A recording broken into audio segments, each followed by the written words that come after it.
Hello दोस्तों, मैं आप लोगों का दोबारा से स्वागत करता हूं अपने इस YouTube चैनल पर। और आज हम लोग बात करने वाले हैं विस्थापन अभिक्रिया के बारे में। तो विस्थापन अभिक्रिया क्या होती है, इससे पहले हम और भी दो अभिक्रियाओं के बारे में बात कर चुके हैं, जो कि है संयोजन और वियोजन।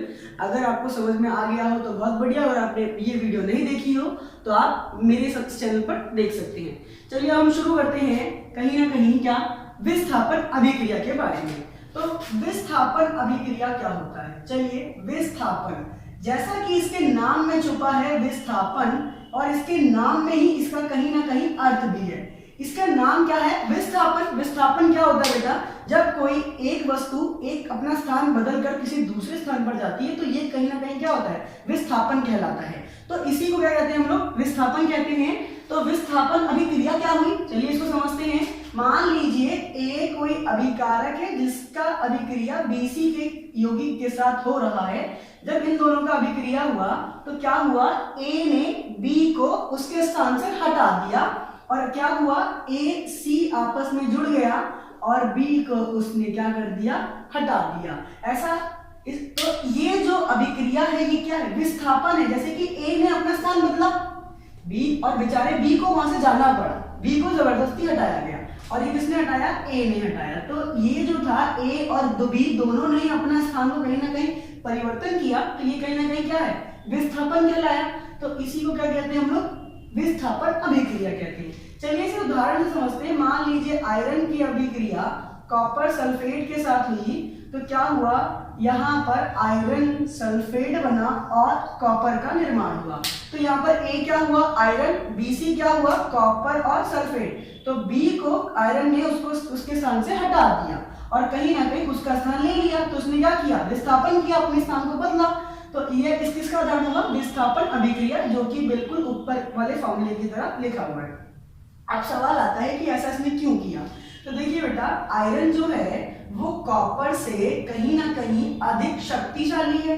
ऐसा मैं क्यों कह रहा हूं? देखिए, BC एक यौगिक है और यौगिक के बीच में एक अबंध होता है, संबंध होता है। दो व्यक्ति ऑलरेडी जुड़े हुए हैं, अब उनको तोड़ना इतना आसान तो नहीं। तो इसका मतलब कहीं ना कहीं क्या है? एक अकेला व्यक्ति दो व्यक्ति को हटा के रिश्ते को तोड़ रहा है, इसका मतलब कहीं ना कहीं क्या? प्रभावी है, शक्तिशाली है। और यही रीजन होता है। ये क्या होता है? ये अधिक अभिक्रियाशील होता है। कैसा होता है ये? आयरन जो है कहीं ना कहीं कॉपर से क्या है? अधिक अभिक्रियाशील है, इसलिए ऐसा ये कर पाता है।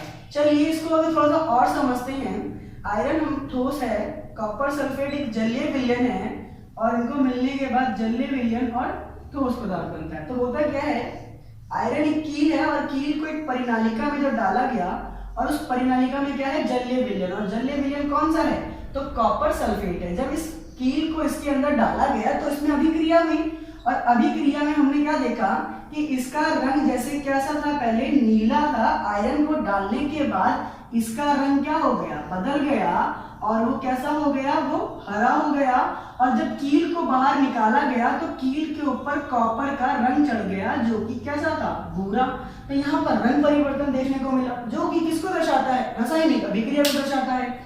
और यही क्या था? ये था हमारा विस्थापन अभिक्रिया। चलिए इसको रफ करते हैं और आगे बात करते हैं। विस्थापन नहीं, द्विविस्थापन।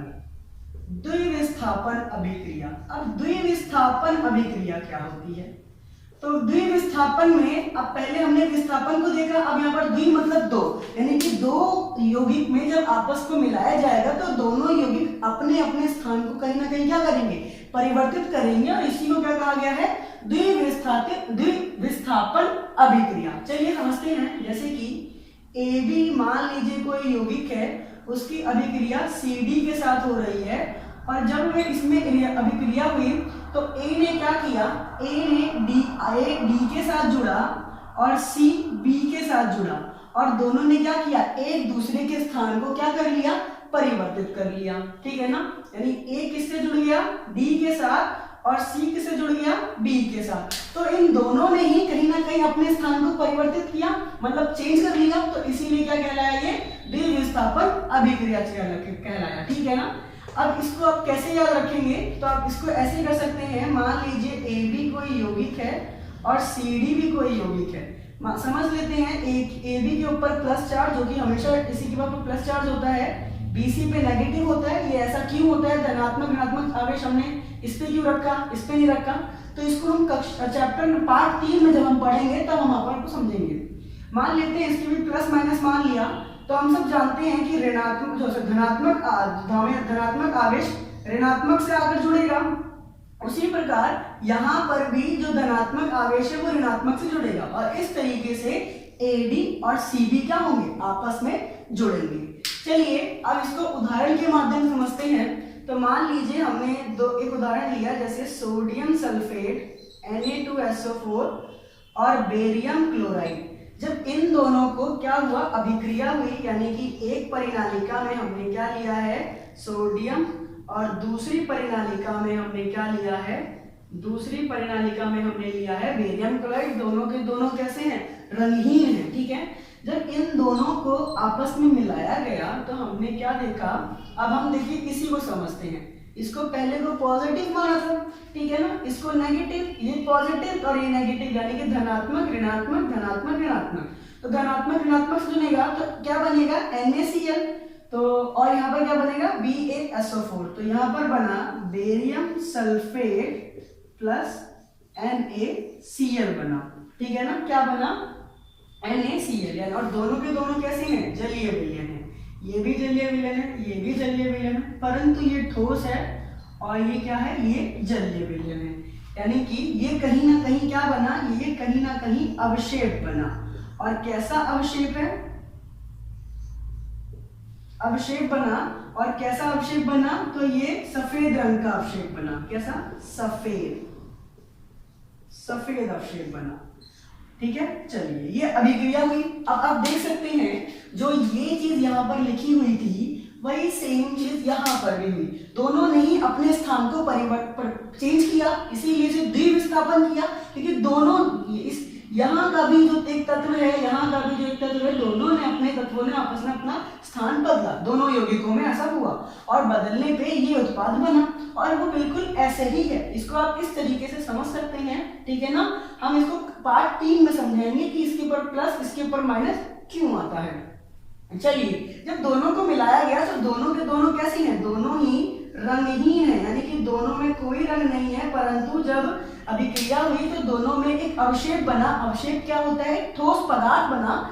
दो द्रव्यों को मिलाने से जब कोई एक ठोस पदार्थ बनता है उसे अवक्षेप कहते हैं, इंग्लिश में से प्रेसिपिटेट कहते हैं। और जिन अभिक्रियाओं में अवक्षेप का निर्माण होता है तो इसी को ही अवक्षेप अभिक्रिया भी कहा जाता है, या अवक्षेपण अभिक्रिया भी कहा जाता है। तो ये जो उदाहरण है ये अवक्षेपण अभिक्रिया का भी उदाहरण हुआ, ठीक है ना। और ये किसका उदाहरण है, द्विविस्थापन अभिक्रिया का भी क्या है, ये उदाहरण है। चलिए हो सकता है कि आपको ये समझ में आया हो। अगर इसका हम एक और उदाहरण दें तो हम उदासीनीकरण अभिक्रिया को भी कह सकते हैं, जो पार्ट 2 में दिया हुआ है। उदासीनीकरण जो अभिक्रिया है वो भी किसका उदाहरण है, द्विविस्थापन अभिक्रिया का, ठीक है ना। चलिए उसको हम कक्षा कह रहा हूँ, सॉरी माफ कीजिए, पार्ट 2 में हम समझेंगे।